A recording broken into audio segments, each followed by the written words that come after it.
امشب ویدیوهایی رو براتون آماده کردم که اگه ببینید مو به تنتون سیخ میشه و خواب شب ازتون میگیره. پس تا آخر ویدیو با ما همراه باشید و با لایک کردن، کامنت گذاشتن و سابسکرایب کردن از من و سبک ترسناک حمایت بکنید. جای نرید و تا آخر ویدیو با ما همراه باشید. فرض کن توی خونت یه زیرزمین ترسناک و تاریک داری که سالهاست که بهش سر نزدی. وقتی واردش میشی سنگینی عجیبی رو حس میکنی و سرما کل وجودتو فرا میگیره. بوی چپک و نم دیوار رو حس میکنی و هر قدمی که جلوتر میری این حس بیشتر و بیشتر میشه و حس میکنی که تو دل تاریکی یکی داره بهت نگاه میکنه. و این خانوم متوجه اتفاقات عجیبی توی زیرزمین خونش میشه. بعضی وقتا صداهای عجیب و وحشتناکی از زیرزمین خونش به گوش میرسیده. پس تصمیم میگیره که دست دوربین بشه و تا بره بررسی بکنه چه کسی یا بهتره بگم چه چیزی داره این صدا رو ایجاد میکنه و این اتفاق وحشتناک رو ضبط دوربین میکنه.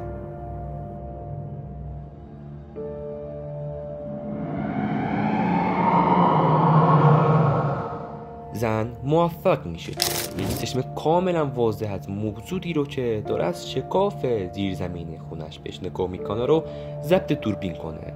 اما این بار کنجکاویش گل میکنه و تصمیم میگیره خودش بره به زیرزمین خونش و فیلم ضبط کنه و اینم فیلمیه که ضبط کرده. پس بیایم با هم ببینیم.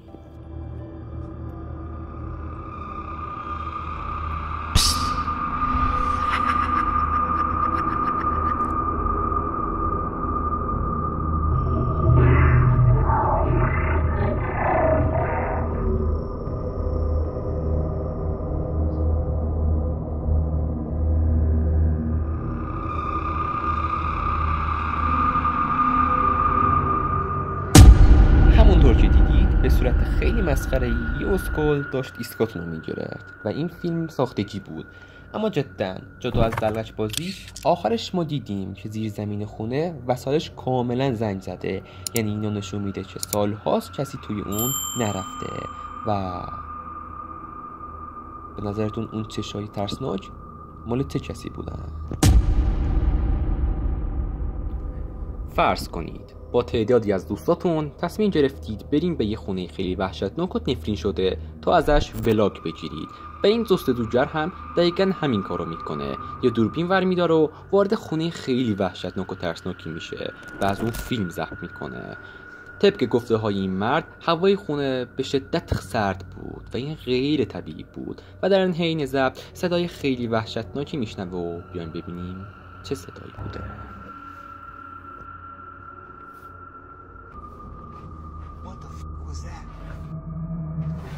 That was big. That sounded like someone jumped right there. Shit, that's an animal.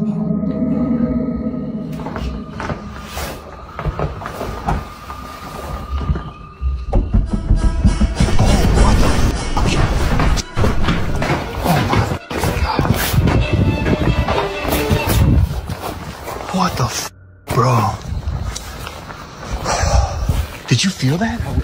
I had like heat in my chest, like dead center of my chest, dude. صدای قدم‌های یه فرد در ویدیو به گوش میرسه. انگار یه موجودی قصد آزار این جستجوگر رو داشته که طبق گفته خود اون مرد وقتی اون موجود با شتاب خیلی زیاد به سمت اونها حرکت کرد افت خیلی زیاد دما رو حس کردن. و اینجاست که میتونم بگم اون جستجوگر تونسته به یه نیروی ماورایی رو حس کنه و ازش فیلم بگیره.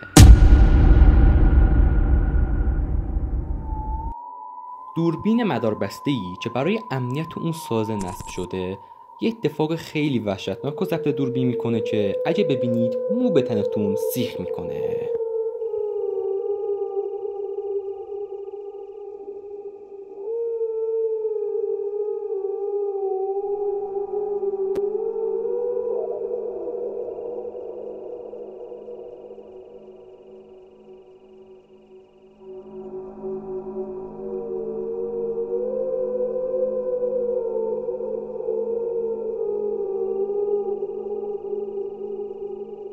شاید دیدن موجودی که ضبط دوربین شد براتون سخت باشه، اما اگه به سمت چپ اون سازه نگاه کنید متوجه موجود سفیدی میشید که از بین بوته‌ها داره اینور اونور حرکت میکنه و چون فاصله دوربین از موجود زیاد بوده خیلی‌ها نظرات منفی دادن و گفتن اون فقط یه حیوانه که داره از جنگل عبور میکنه.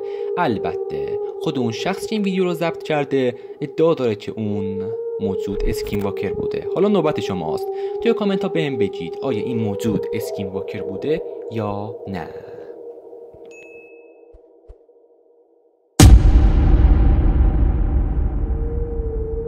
این مردی که الان دارید توی تصویر میبینید یه گردشگره و هر هفته با دوستاش به جنگل میرن و توش قدم میزنن و البته وقتی دارن قدم میزنن دوربین هم دستشونو و دارن فیلم برداری میکنن. این دو فرد وقتی که داشتن قدم میزدن متوجه نشدن که عده زیادی از مردم و یا موجوداتی از کنارشون عبور کردن و یا وقتی گرم صحبت بودن حیواناتی هم پشت سرشون بود. اما یه روز این مرد ویدیویی رو تو پیجش آپلود میکنه و پشمای همه میریزه و اگه شما هم اون ویدیو رو ببینید خواب شب ازتون میگیره.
توی بخشی که دوربین داشت ضبط می‌کرد سایه رو می‌بینیم که داره اینور اونور حرکت می‌کنه و این مشخص نیست که آیا همه مکان‌هایی که این فرد داشته ازشون فیلم می‌گرفته یکی بوده، ولی به جدا از اینها واقعا اون صحنه من یکی رو خیلی ترسوند. مرسی که تا آخر ویدیو رو دیدید. لایک و کامنت و سابسکرایب فراموشتون نشه تا ویدیوهای دیگه. خدا نگهدار.